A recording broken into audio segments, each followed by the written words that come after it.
On the 29th of July, 1981, 750 million people around the world turned on their televisions to watch a fairy tale. A shy young woman in a dress made of ivory silk, decorated with 10,000 pearls and a train 25 feet long, walked down the aisle of St. Paul's Cathedral to marry the future King of England. Cameras flashed, crowds cheered, church bells rang across London. It was the most watched wedding in human history, and the bride was already lonely. Hello, my friends, and let this story carry you gently through time to a quiet English country house where a little girl is sitting on the stairs, listening to the sound of her mother's car driving away. The girl's name was Diana Frances Spencer, and she was born on the 1st of July, 1961, in a grand old house called Park House, on the grounds of the royal estate at Sandringham. Her family was wealthy and well-connected. Her father was an earl, and the Spencers had been close to the royal family for generations. From the outside, her childhood looked perfect. A large house, green fields, and every comfort a child could want. But inside, the house was falling apart. When Diana was 6 years old, her mother left the family. Her parents fought bitterly over custody of the children, and Diana's mother lost. The divorce was ugly and public. Years later, Diana would say that she never got over it.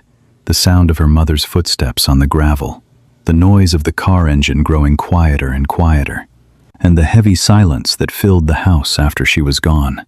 Diana became quiet and shy. She struggled in the classroom. She was not a strong student. She failed her school exams twice. But she had something that no grade could ever measure.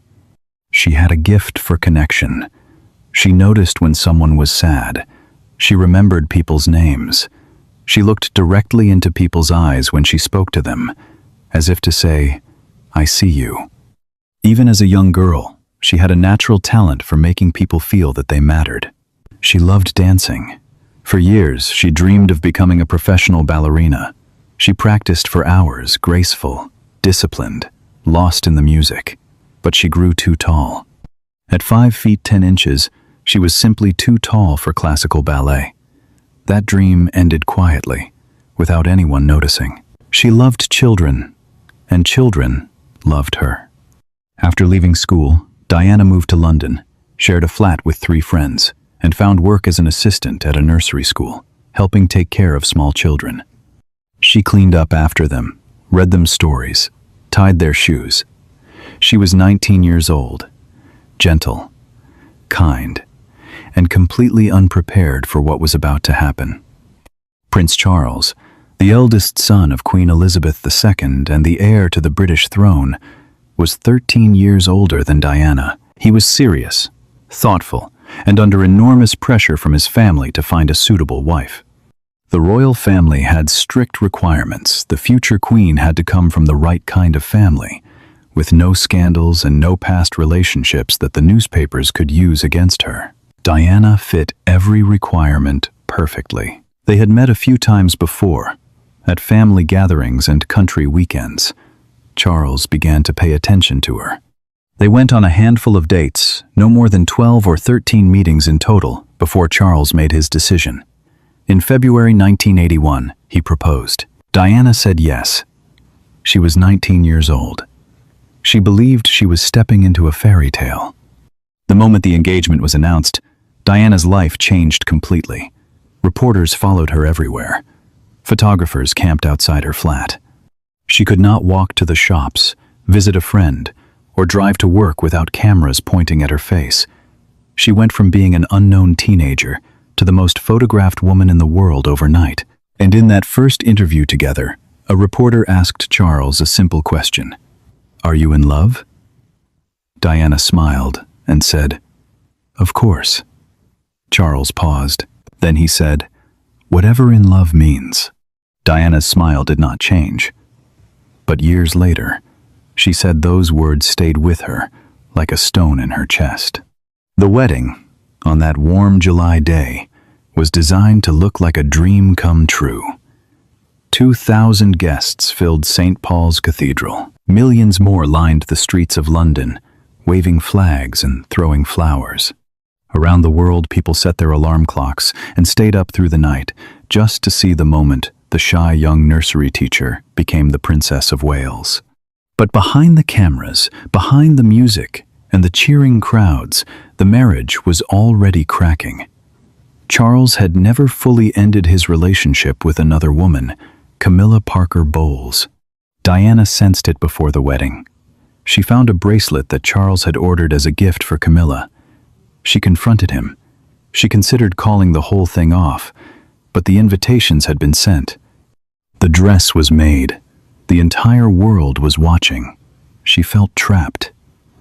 The early years of the marriage were desperately unhappy.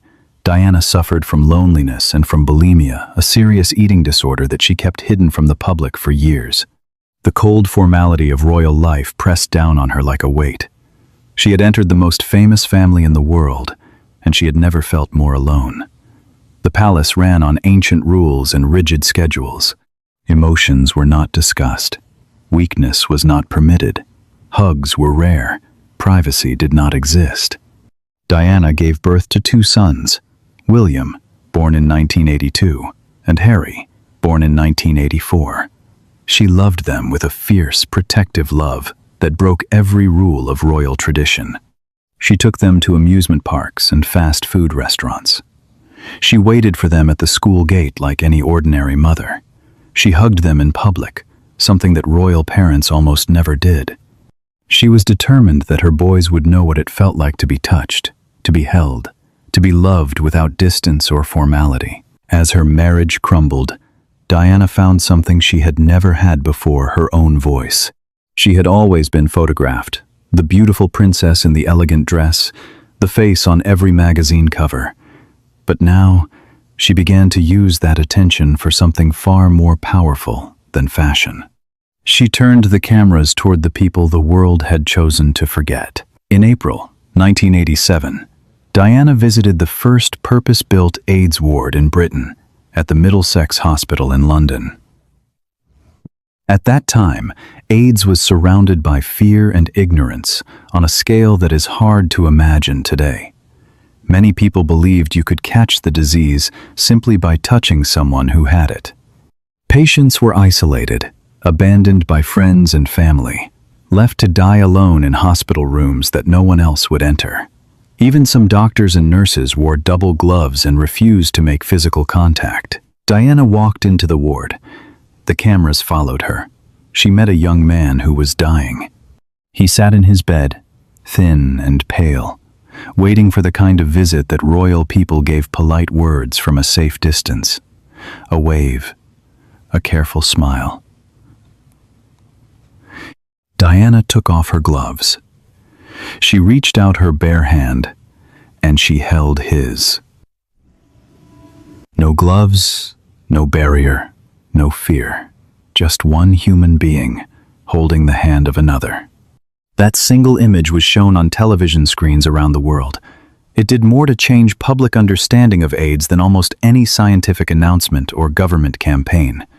If a princess, a woman who could afford every protection in the world, could touch an AIDS patient with her bare hands and show no fear, then perhaps ordinary people did not need to be afraid either. It was the moment Diana stopped being a princess and became something much more powerful, a person who refused to look away. From that day, Diana gave herself fully to the people who had been forgotten.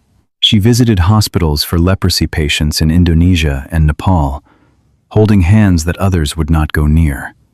She sat with homeless people in shelters in London, not in a chair above them, but on the floor beside them, talking to them as equals, asking their names, listening to their stories as if she had nowhere else in the world to be.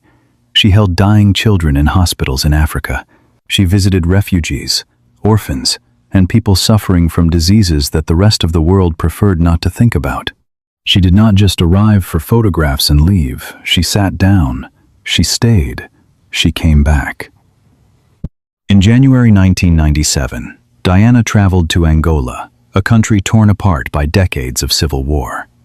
Millions of landmines lay buried in the ground, waiting silently beneath roads and fields and schoolyards. Every day, ordinary people, farmers, children walking to school, mothers carrying water stepped on these hidden weapons and lost their legs, their arms, their lives. The world's governments had been arguing for years about whether to ban these weapons. The debate moved slowly. Nobody was paying attention. Diana walked through an active minefield. She wore a protective vest and a clear plastic visor, and she stepped carefully down a narrow, cleared path with live landmines on either side. The photographs were extraordinary. A princess in body armor, walking through a dusty landscape of death and destruction. The image forced the world to look at what it had been ignoring for years. Within months, an international treaty to ban landmines was signed by over 100 countries. Diana had not written the treaty. She had not negotiated the terms. But she had made the world care, and sometimes that is the hardest part of all. By the mid-1990s, Diana's marriage was over in everything but name. Both she and Charles had spoken publicly about their unhappiness. In 1995, Diana gave a television interview that was watched by nearly 23 million people in Britain alone. She spoke with painful honesty about her loneliness, her eating disorder, and her husband's affair. When the interviewer asked if Camilla had been a factor in the breakdown of the marriage, Diana paused. She looked directly into the camera, and she said, quietly, "There were 3 of us in this marriage, so it was a bit crowded." The divorce was finalized in August 1996. Diana lost the title, Her Royal Highness. She was no longer officially part of the royal family, but to the public, none of that mattered. She was more beloved than ever, not because of any title, but because she treated every person she met as if they were the most important person in the room. In the year that followed, Diana seemed lighter. She threw herself into her charity work with a new sense of freedom and purpose. She spent more time with William and Harry. She laughed more. She told friends she was finally beginning to feel like herself, not as a wife, not as a princess, but simply as Diana. She was 36 years old, and for the first time in her adult life, she felt the future was hers to decide. On the night of the 31st of August, 1997, Diana was in Paris with her companion, Dodi Fayed. They left the Ritz Hotel shortly after midnight. Their driver sped through the dark streets, chased by a group of photographers on motorcycles. In a tunnel beside the River Seine, the car crashed at high speed into a concrete pillar. Dodi and the driver died at the scene. Diana was pulled from the wreckage alive, but her injuries were too severe. Doctors fought to save her for hours. She died in the early hours of the morning, in a hospital far from home. She was 36 years old. That same morning, Britain's Prime Minister stood before the cameras and said what millions already felt. He called her the People's Princess. The name stayed. It still has not left. The grief that followed was unlike anything Britain had ever seen. Within hours, people began leaving flowers outside the gates of Kensington Palace, Diana's London home. A few bouquets became hundreds. Hundreds became thousands. By the end of the week, the flowers stretched for hundreds of meters along the palace walls, a vast, silent ocean of white and yellow and pink. The scent of flowers hung in the air for streets in every direction. On the day of her funeral, the 6th of September, the streets of London fell completely silent. More than 2 billion people, nearly a third of the world's entire population, watched the ceremony. Inside Westminster Abbey, Elton John sat down at a piano and sang a song he had rewritten just days before. His voice shook. Outside the Abbey, loudspeakers carried the music through the streets, and the sound drifted over thousands of people, standing in silence.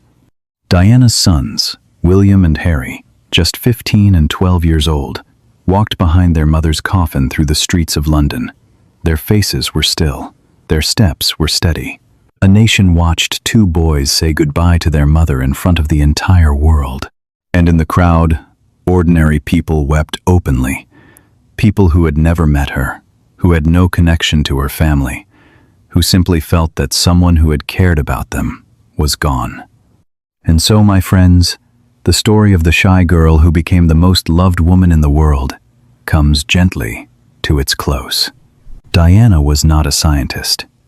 She was not a general. She did not write great books or build great monuments. But she understood something that many powerful people never learn, that the simplest act of human kindness can change what no law or speech or army ever could. And that is what I want you to remember. Not the wedding, not the crown, not the palace, the gloves. A young woman walked into a hospital room where a man was dying alone, rejected by the world. She could have worn her gloves. She could have smiled politely from across the room. No one would have blamed her. Everyone would have understood. But she took her gloves off. She reached out her bare hand, and she held his. That was Diana. Not a queen, not a saint, just a woman brave enough to reach out when the whole world was pulling away. You have that same choice, my friend. Every single day. There is always someone who feels unseen. There is always a hand that no one else is willing to hold. You do not need a title, or a camera, or a palace. You just need to take off your gloves. Tell me, my friend, what part of Diana's story stayed with you? Was it the little girl sitting on the stairs, the princess who walked through a minefield, or the bare hand reaching out in a hospital room? Leave a comment below. I am always curious to hear from you. There are many more stories waiting right here, and I will be here when you come back. Until next time, take care of yourself and never stop learning.